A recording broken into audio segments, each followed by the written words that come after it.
Эми өзүмдүн ой карашыма аябай сүйүнүп турам. Эмне дегенде ушунча жылдан бери биринчи жолу мынабу официально кылып чакырып мынантип ушинтип бизди сыйлап атышат. Аябай чоң рахмат дейм элине. Бунун эми кандай жоруктар, кандай жойсо болот бул деген өзүм өлкөмө кызмат кылсам эч качан унутулбойт экен деген ошо мааниде айткым келип атат. Азыр жаш муундарга эч качан кайтпагыла, тайбагыла, эл үчүн жаныңарды берсеңер дагы башкасына дагы ага татыктуу деп эсептейм. Ошон үчүн кыргыз элине силерге чоң рахмат. Бардык кыргыз элине бул жерде бир гана Баткен эмес, башка областтардан да келип ушул жерде Баткен элин коркутабыз дегенде болгон. Ошон үчүн баардыгына чоң көбүнчө ушу Баткен элине аябай рахмат. Айтайын дегеним, азыр кетип атат деген сөздүн артында дагы сөз бар да, бул Кыргызстанга эмес, Орусияга кетип атасыз да. Эми мен мына 25 жылдан бери Россияда жашап жүрөм. Эми анын кандай причиналары барын баарыбызга айттым, подкастта деле айттым, башканы айтып эле бергем. Азыр эми менин жумушум бар. Азыр жумушум, если Кыргызстанга келип иштеп андай кылып бер десе, мен дагы келип өзүмдүн жашоому, өзүмдүн өмүрүмдү кыйып болсо дагы ошо Кыргызстан үчүн кызмат кылышканга даяр. Негизинен ошол балдардын бул жака алып келип ошол Эрнст Хияздын подкастында көргөндөй эле өзгөчө мындай 25 жыл аралыгында өзүнү баягы кандай күнөөлүү сезип, бир ички сезимдери мындай ойгото албай, кыскасы бир өзүн өзү жеп жүргөн жигиттер экен да. Эми жигит экен, мисалы Максат Насиев боюнча айтсам.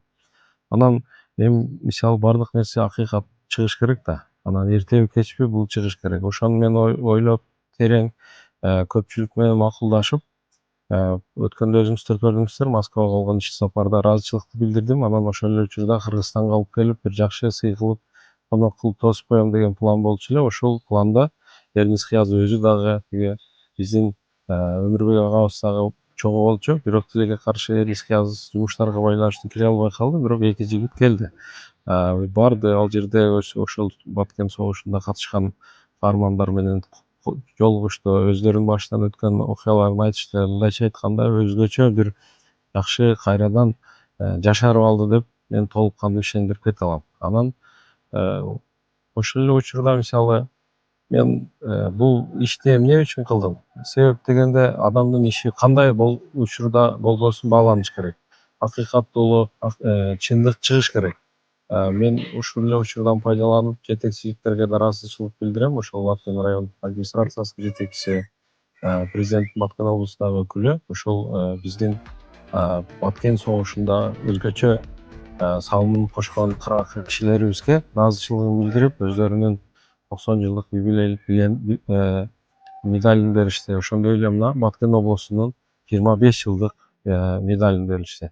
Бул менен эмнени айткым келет? Ошол учурда 2000 жылкы 99-2000 жылкы учурдан кийин мына Баткен облусу түзүлгөн. Эгерде ошол учур болбой калганда, же болбосо ошол согуш болбой калганда, Баткен облусу түзүлбөй эле мисалы Жалал Абад облусундай ош облусу чоң облус болуп калмак белек, бир Аллах билет, жараткан билет. Ошон үчүн мен ойлойм, бул ар бир нерсени жакшылыкка жоруп, жакшы ниет, тилек, ырыска кылып жүргөнүбүз макул. Анан байкы Омар Хайям айткандай, тойдо болот, тойдун эртесинде болот дегендей, ушул жакшылык ишке алып келдик. Тиги негизгиси Максат Насиев агабыз менен Өмүрбек Жанакеев агабыз өтө ыраазы. Баткенди көрүп өзгөчө толкундоолор менен, өзгөчө бир эмоциялар менен кайтышты. Мен ойлойм, ушул Баткен облусунда кандайдыр бир Баткенге тиешелүү иш-чаралар болсо, мен как Баткендин кулуну катары мен өзүмдү мындай патриотмун деп эсептебейм, бирок кайдыгер карабаган инсандардын арасына кошуп, ушул кандай бир жакшылык иш, самалык иштер болсо, биз кызмат кылууга, элдин кыскасы бир жакшы жактарга бурулушуна салымыбызды кошобуз деген тилектешпиз.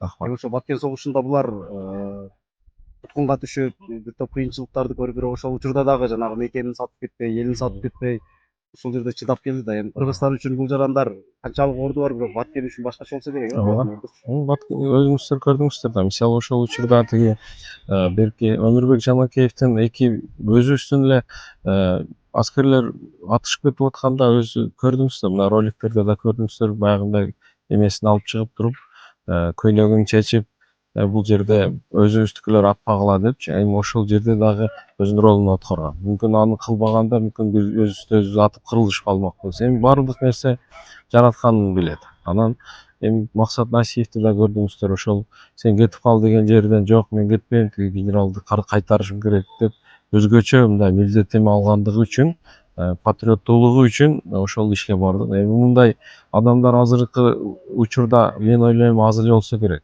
Айтайын дегеним, ушундай баатырларды эскерип, ушундай баатырларды даңазаласак, келечек буун ошолорду карап түзгөнүп, патриоттуулук ойгонуп, кичине жаштарыбыз мындайча айтканда кол кандуу ушул как мекенди сүйүп бир баатырларча неме болобу, чоңоебу деген ой